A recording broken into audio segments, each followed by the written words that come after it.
Hello and welcome everybody. My name is Daniel Everyone. Pigeon and I'm Senior Product Marketing at Cyberint. With me today is Shmuel Gihon. He's the Security Research Team Lead. And we're going to give everyone just a few minutes to join the webinar before we kick off.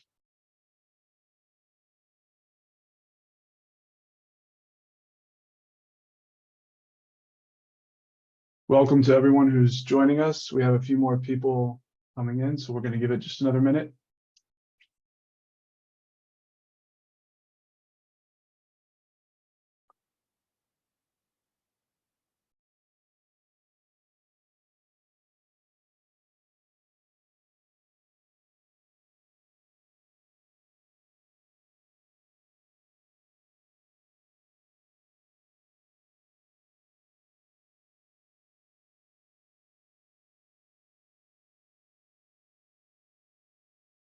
All right, so a few housekeeping items before we kick off the webinar.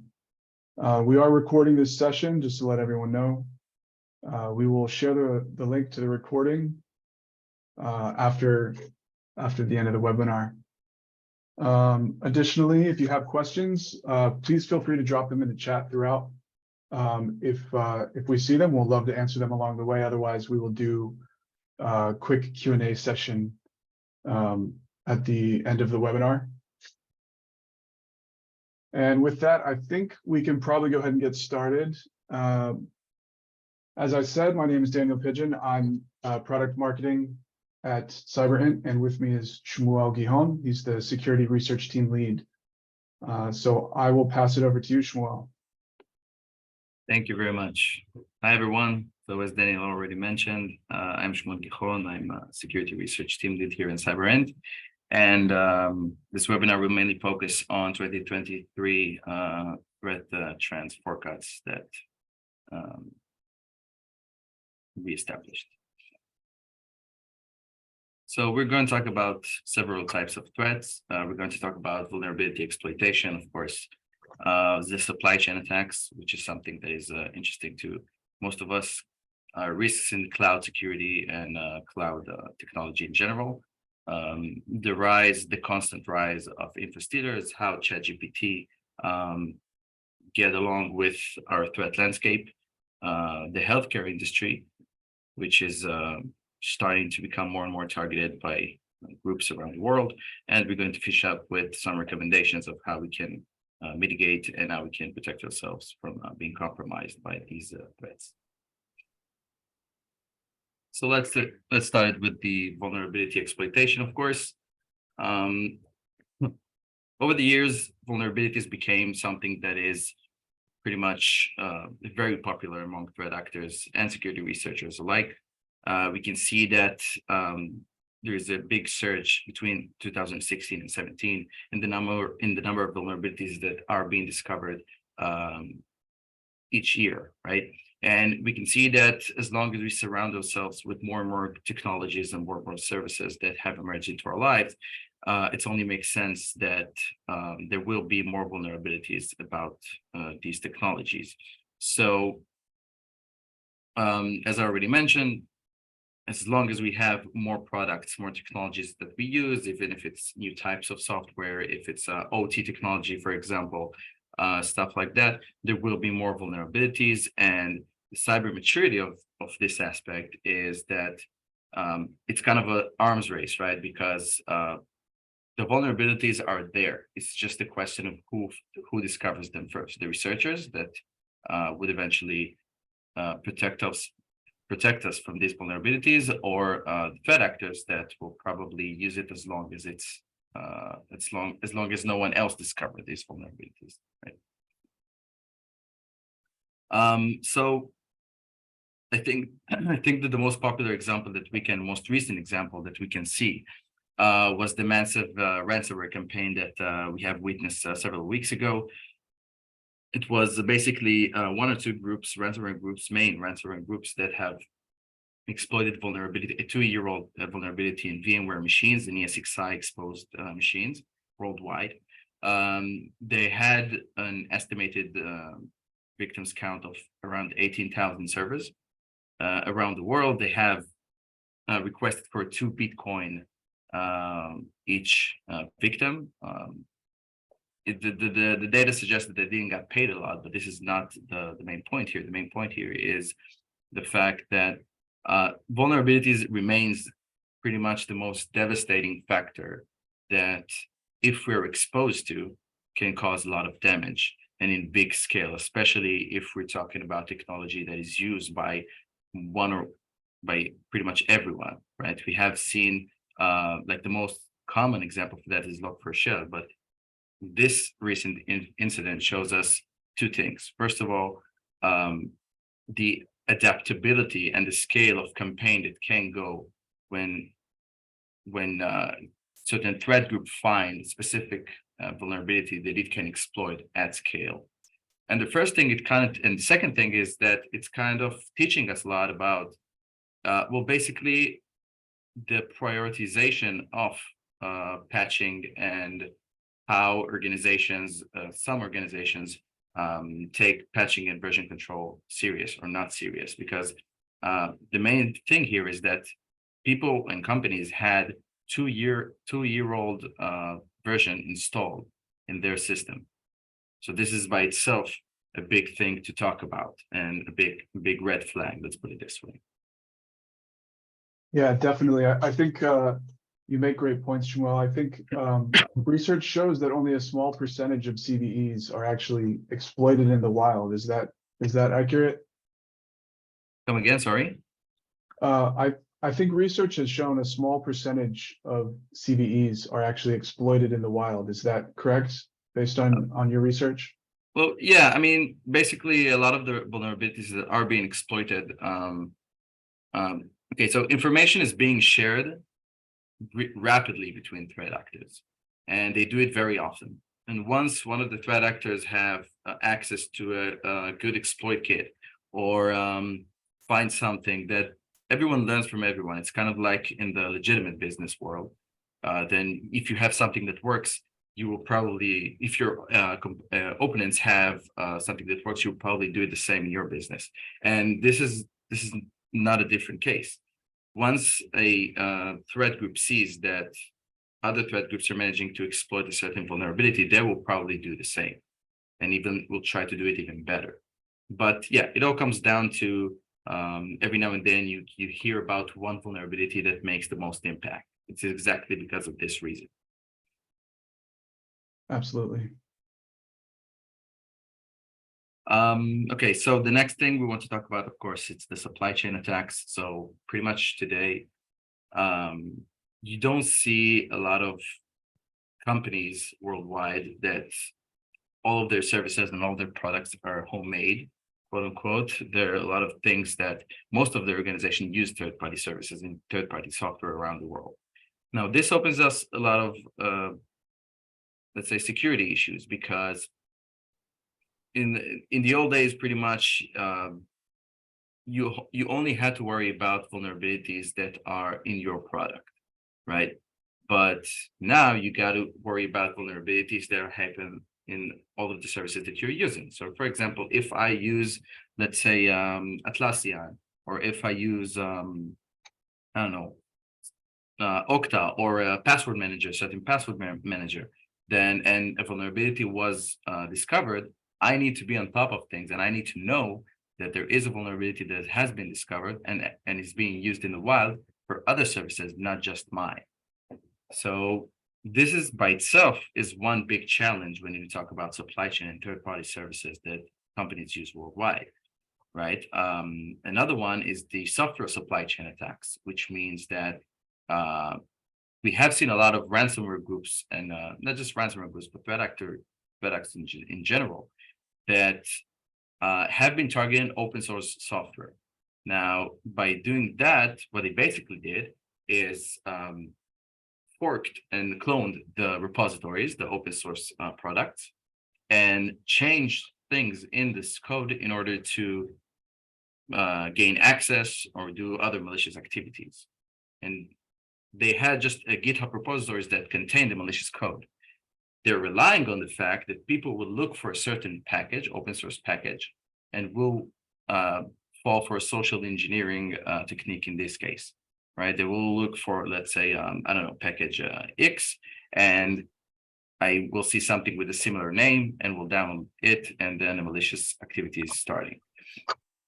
So this is another massive point of failure when we talk about supply chain attacks.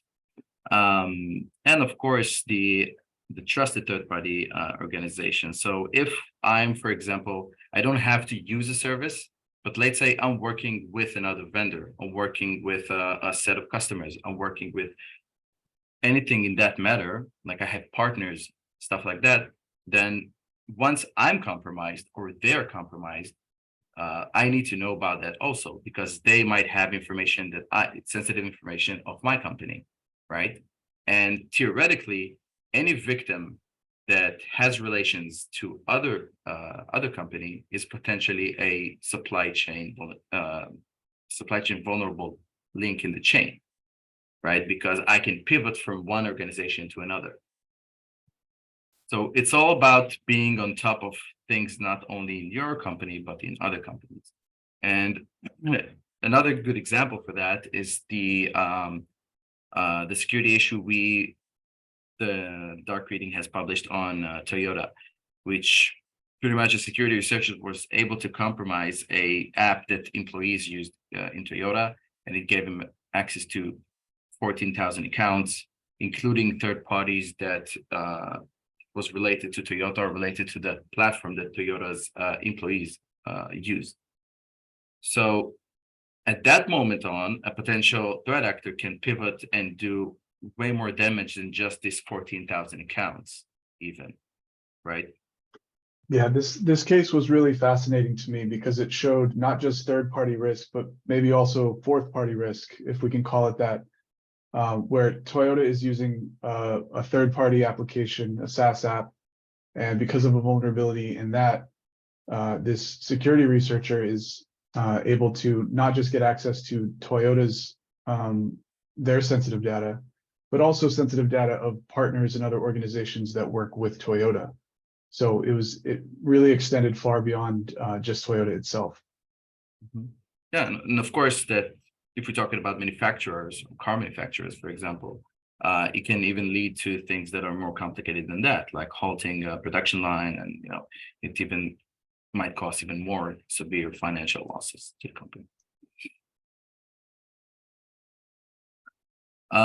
Risks in cloud security. So this one is a bit of let's say drill down of third-party risks, right? Because cloud security is a lot of the time third-party services that we use.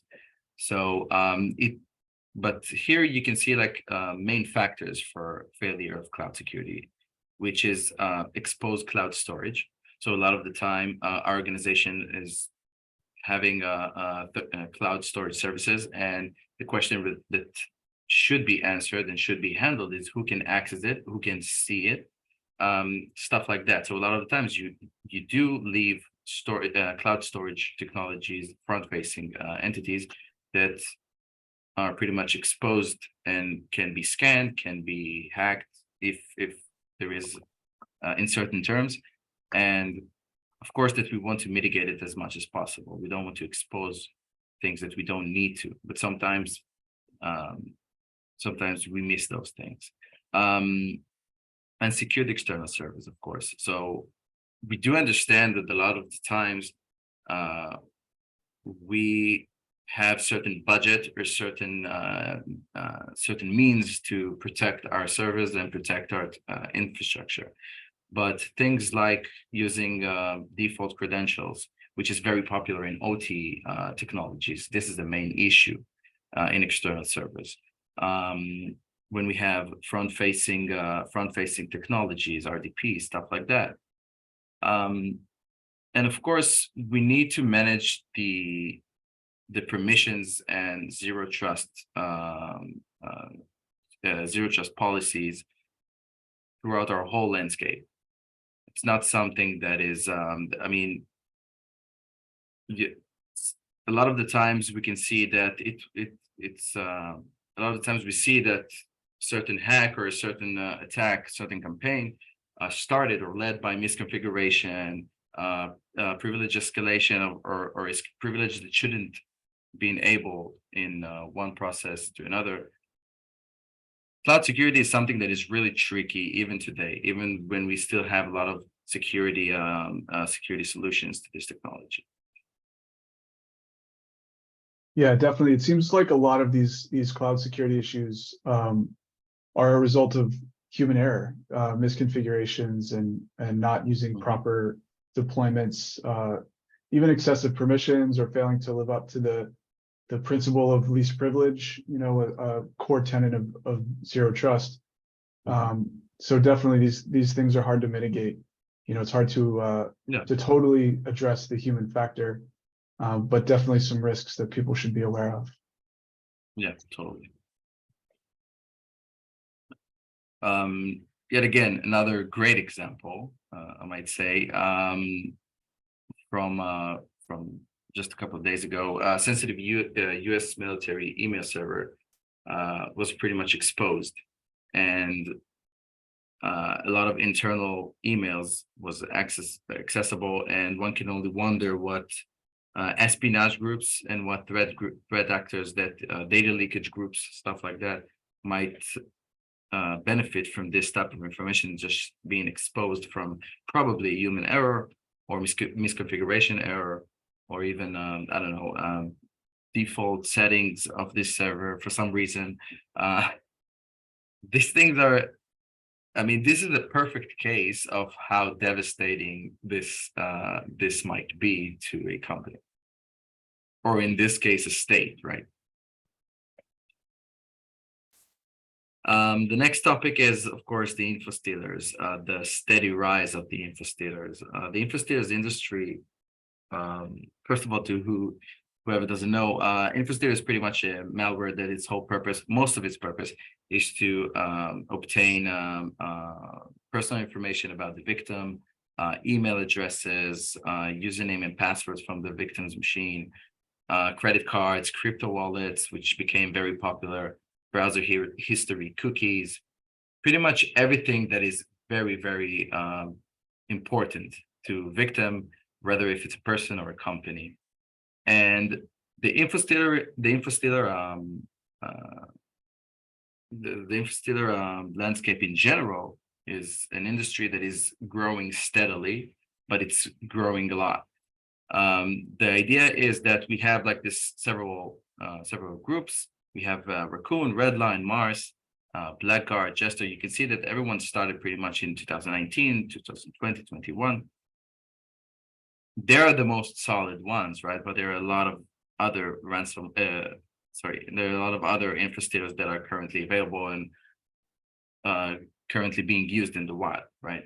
The prices are, it really depends. Like the prices vary between $75 to $300. It really depends on the ability, the subscription length, the subscription period, sorry. And of course, that Redline is the most popular one, but there's still a lot of others that are coming constantly and that have established themselves a solid place in this industry.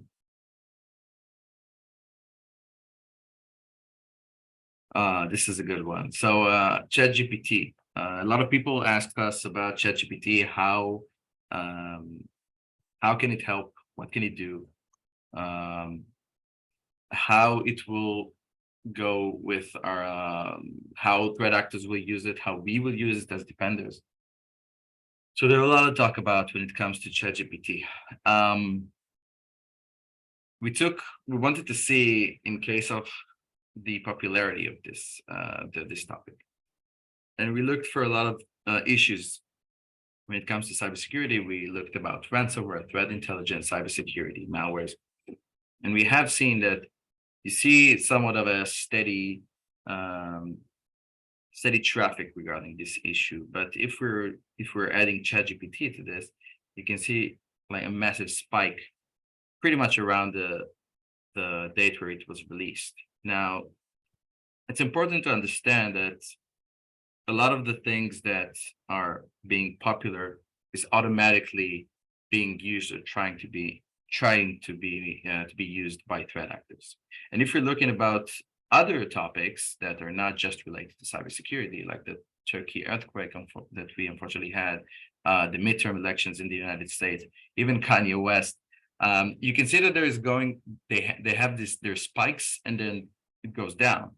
But if we're talking about technology, something that might lead us forward, such as Tesla or electric cars in general, you can see that it's something that has a spike, but then it remains in the topic. People keep working with it, people keep talking about it, keep improving it. ChatGPT will probably have the same effect. You can see it today. And you can see that even now, when people just still figuring out how to use ChatGPT, threat actors already releasing exploit kits that use it and already releasing techniques how to bypass its guards and stuff like that.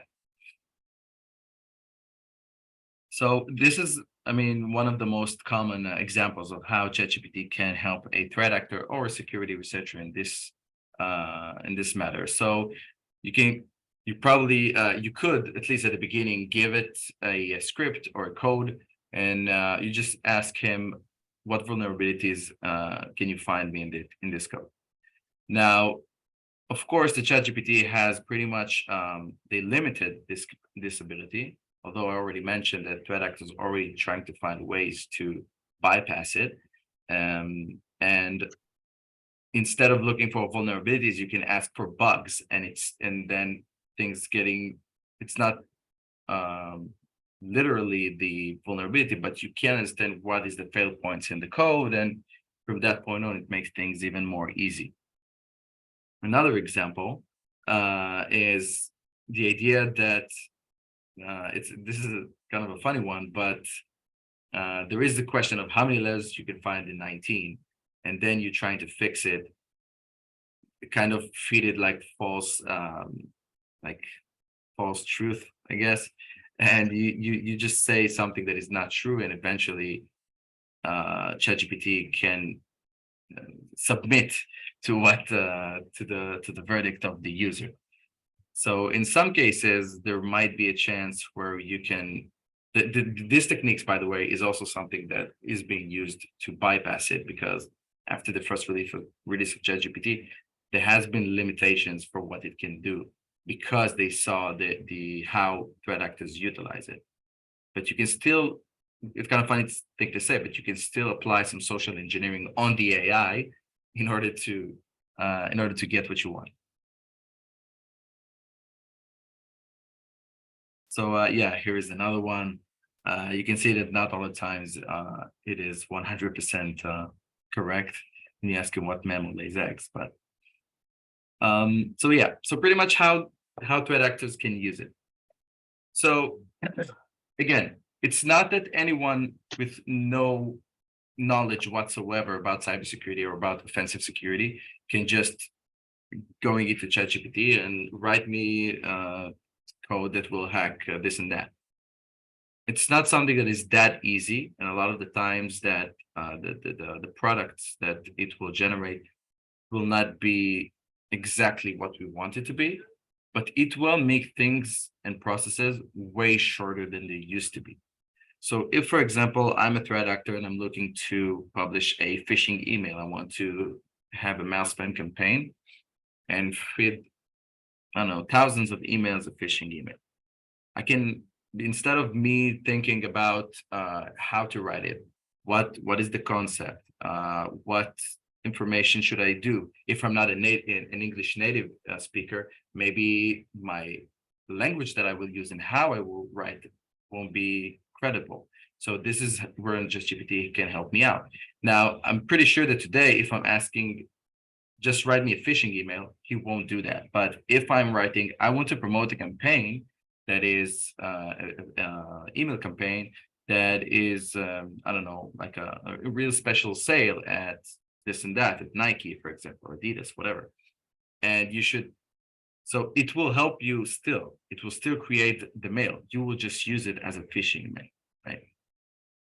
Yeah, so is that what you mean by social engineering the chat GPT? You sort of trick it into giving you the result that you want by asking it the right question, rather than saying, I want to create a phishing email. You can say, I would like to create a wonderful marketing email, and it'll give you the content that you need, but you can use it for malicious purposes. Yes, exactly. This is exactly how you should, theoretically, if you want to create a phishing campaign, this is how you should address this issue, because he will probably won't help you out if you would just say it as is. But yeah, other than that, you can see that it also can help you with, first of all, writing code. So if you want like specific tasks, things that might have taken me, I don't know, hour or two to develop, he might help me shorten this time a lot. Reverse engineering software, which probably can lead to vulnerability discovery and stuff like that. Hunting for bugs, which pretty much is the same. But another thing is that eventually it will make the vectors of time between variants, between techniques that threat actors use, much shorter than it used to be. So this is the main concern here. Yeah, absolutely. And I think, Shmuel, one of the other great points that you made in a previous conversation we had was that ChatGPT ultimately is going to help both the defenders and the attackers. But the line between security researchers and attackers in some cases might be rather thin. So for example, hunting for bugs or vulnerabilities, you can be doing that for for honest purposes, or you can be doing that for malicious purposes. And I think that that's a really interesting point, how both sides are going to be able to leverage this technology.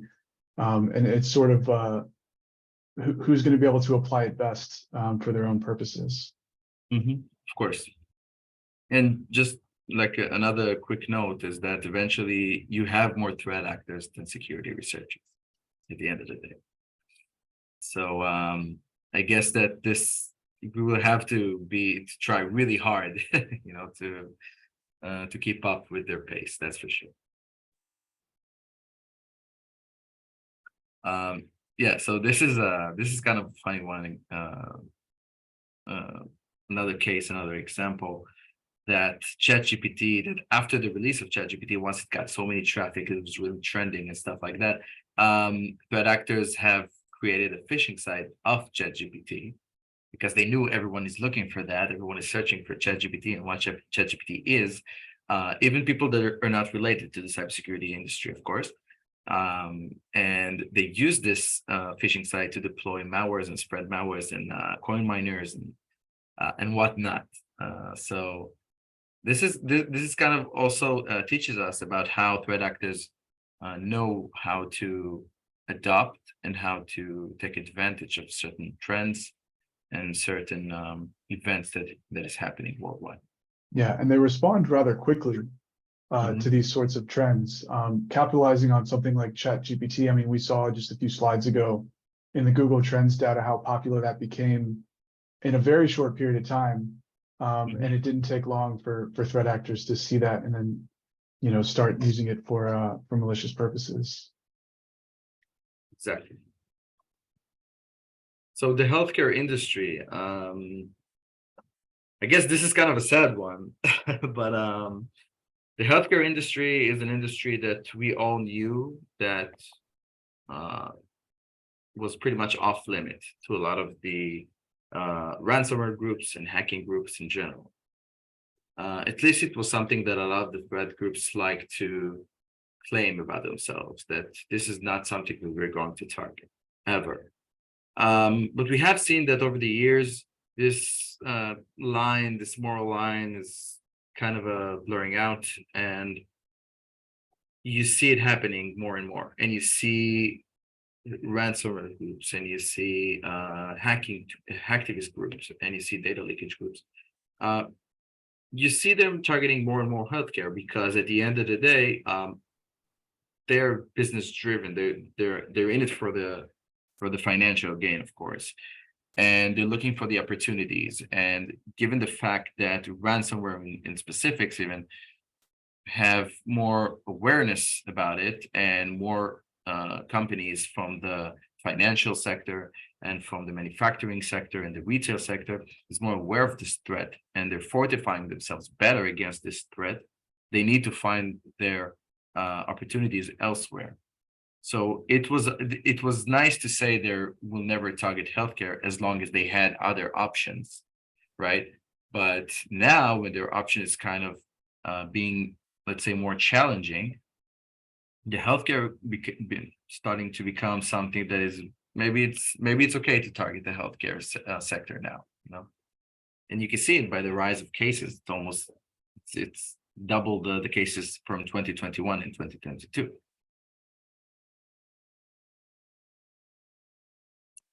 And yeah, so here's pretty much how we can try to protect ourselves and how we can mitigate these risks. So, of course, excuse me, of course, that maintaining a complete asset inventory. So it's pretty much having like a solid infrastructure that is planned well and that is being configured as it's being fortified and being packed with the right security vendors and right security technologies to keep it safe. Let's put it this way.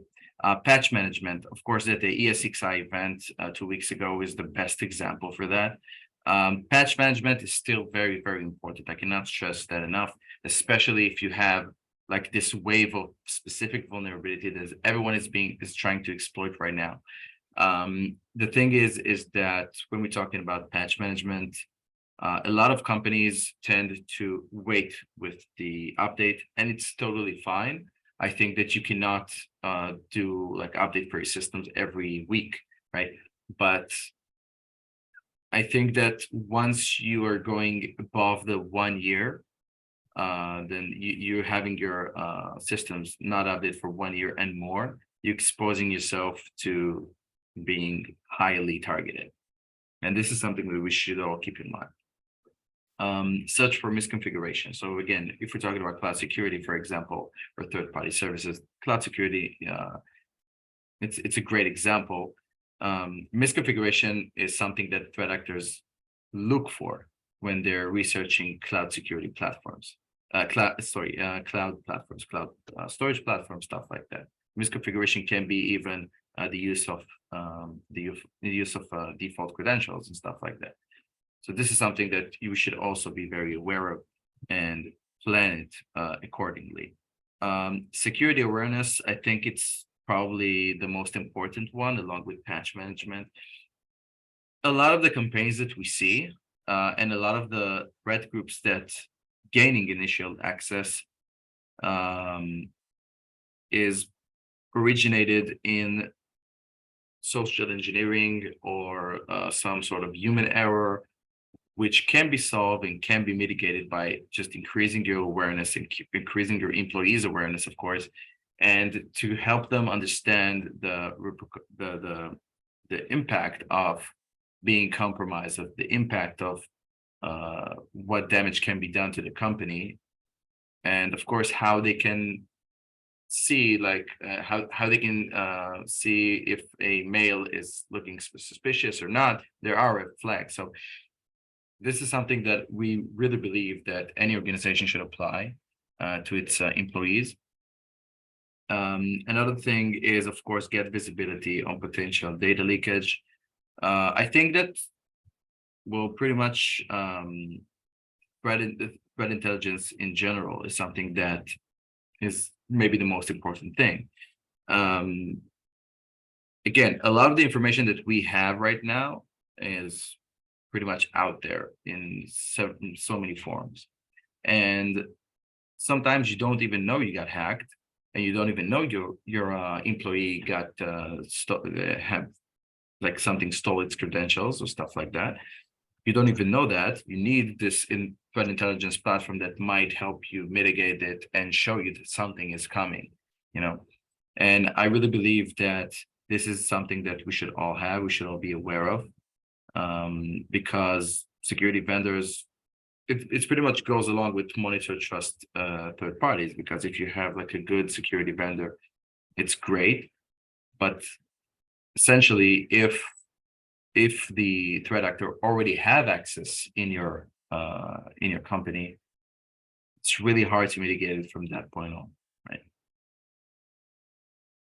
So I think that that's it pretty much. All right, thank you very much, Shmuel. I'm going to open it up now for questions. If anyone who has joined us has any questions, please feel free to drop them in the chat. We'll wait just a minute to see if any questions come in. And in the meantime, Shmuel, I have a question here. So regarding threat intelligence, do you think that can be applied also to things like patch management and security awareness training? Like, how much does that cover the items that we see here on this slide? I think threat intelligence can cover pretty much anything, right? Because if let's say, for example, we know that there is a new exploit kit that exploits a certain vulnerability, right? And we know that, let's say, one of our customers didn't patch in time, or is not patched for this vulnerability, then this is a big red flag that we should alert our customer, because we know that you use this version, which is vulnerable for this vulnerability, and we see that there is discussion around this vulnerability, and we see that there is an exploit kit for this vulnerability. This automatically raises your possibility to being targeted by it and to be affected by it, of course, right? Or security awareness, right? So if, let's say, for example, an organization has like a leakage of 3 or 4 or 5 employees that have been fell victim from infostealer, for other types of malwares, and we're aware of that, so we can alert the organization so it can understand, first of all, who is the employees that have been compromised, unfortunately, right?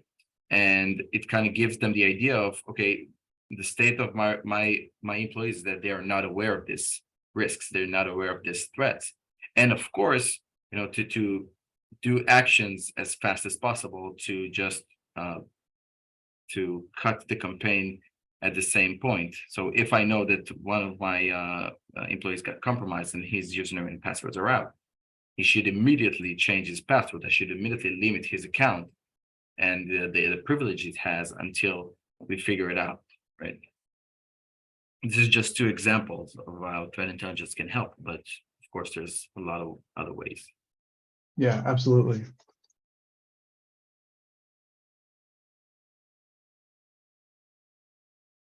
All right. Well, I think we can wrap it up here. I want to thank everybody again for joining the webinar. Hope that you found all this material very useful. And we will share the recording of this webinar in a day or 2 when it's ready. So thank you all once again for your time, and good evening and good day, good morning, depending on where you are. So take care and thank you, everybody. Thank you very much. Bye, everyone.